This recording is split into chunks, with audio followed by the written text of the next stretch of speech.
to truly fight climate change, we need to talk about corporate accountability. And to hold corporations accountable, we need to know what they emit. And when we try to check on the emissions of corporations, they'll usually just point to their factory's emissions and say, that's all of it. But a corporation's emissions usually look more like this. When a corporation makes a product or service, massive amounts of greenhouse gases are being emitted at each stage of the supply chain. We need to hold corporations accountable for the emissions they create at every step of this chain.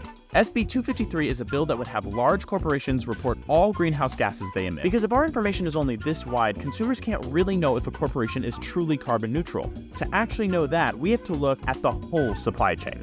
SB 253 accomplishes this by requiring large corporations that do business in California to disclose Scope 1, Scope 2, and Scope 3 emissions. And, oh, you don't know what those are?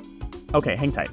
Okay, so real quick breakdown. Scope 1 emissions come directly from a factory of a corporation as it makes or does things. Scope 2 comes from power plants that burn fossil fuels to generate electricity that the factory uses.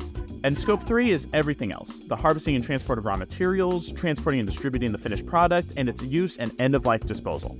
Okay, back to the bill. SB 253 would have companies report all emissions, Scope 1, Scope 2, and Scope 3, holding them accountable for what they actually emit. SB 253 is being debated right now in the California legislature, so now is the time to call your assembly member and tell them we need this bill.